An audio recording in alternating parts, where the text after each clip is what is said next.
Is the Israeli air defense system worse than India's air defense system?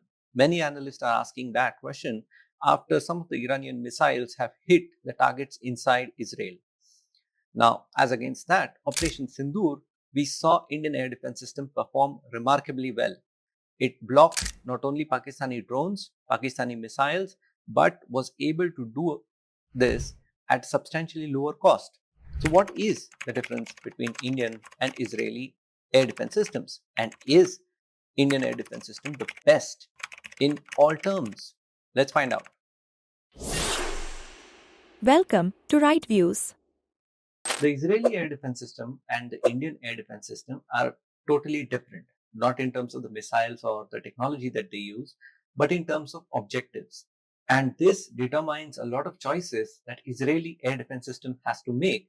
And these choices are different in the way India makes the choices. These come from the realities of both Israel and India. Let's look at it. Israel is a small country and they do not have much strategic depth. It's one of the richest countries. So a lot of high value assets such as factories, shops, malls, residential areas are well within reach from either side of the Israeli border, even the north and the south, as well as east, and on the west, they have the sea.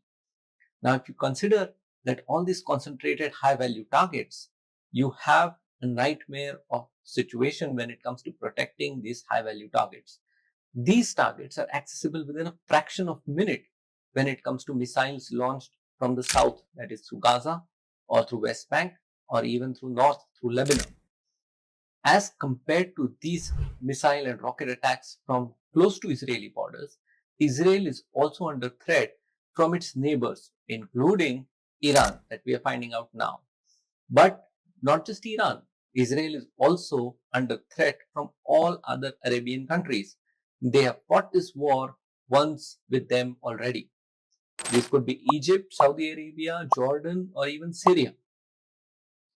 As of now, it doesn't seem that they are acting against Israel, but there is a possibility and Israeli air defense has to accommodate that.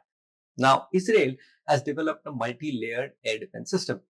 Now, this comprises of the famous Iron Dome, which is the short end or the smallest or the shortest distance is being taken care of Iron Dome systems. Above that is the David Sling system. It is a medium range kind of system. Beyond that, you have the Arrow missile system, which is taking care of larger missile systems, the longer range. Beyond that, Israel also gets access to American Patriot systems, THAAD systems, and many other intelligence-based assets that use some sort of anti-aircraft technology. Now, these are not particularly missiles, but they can also be variety of directed energy weapons and other details, details of which we do not have. However, there is one difference because of the narrowness of Israeli strip and because of the limited maneuverability of its high value assets. That's why Israel is compelled to target and take out every single rocket that comes into Israel. Now that increases the cost. At Iron Dome level, you have to ensure that every small rocket is eliminated, which means that for every rocket that Hamas or Hezbollah from Lebanon fires into Israel, Israel ensures that it fires 3 rockets to ensure that it is able to neutralize this rocket that is being fired into Israel. Now, there is a lot of back-end calculations and computing that goes into it to find out which is the most deadly rocket and how to take care of that. And if the size of the missile, the rocket, is big, then they use bigger and higher value missiles to engage with them. Despite this, Israeli air defense system is very costly and it reflects the kind of value they assign to their targets. Indian air defense system has a completely different job. India has a separate problem. India has a long border both with China and Pakistan, and both these neighbors are belligerent neighbors. India has to be watchful across the entire breadth of its borders. India has one advantage. Not all of its high value targets are very close to the borders. Now, there are cities which are very close to the borders, Amritsar as a case in point, or areas in Jammu and near Pak occupied Kashmir. These are high value targets and very close to the border, and they need to be protected. So Indian air defense has to take into account multiple such threats at multiple levels. At small, short ranges, we have to ensure that places like Amritsar, Pooch, they are not overwhelmed by a saturation kind of an attack that Pakistan is able to deploy. Similarly, India has to ensure that its entire length of the border, even in the places like Rajasthan, places like Gujarat, where the borders area is quite empty, we have to ensure that we are able to repel all the attacks coming in from these points as well. At the same time, we have a large border with China. And Chinese military capability, its drone capability, its missile capability, they are all very, very high. And Chinese are capable of creating saturation attacks at multiple points across this huge border. So Indian air defense has to be mobile, it has to be multi-layered, it has to be cheap, and it has to be able to accommodate this vast array of responses that will be required out of it.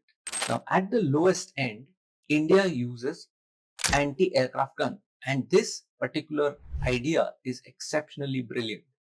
Not because anti-aircraft guns are something new, they have been there since World War II, but the way these guns are being deployed today. For example, anti-aircraft guns by themselves will make it very difficult to hit all the drones or capture all the threats in its purview.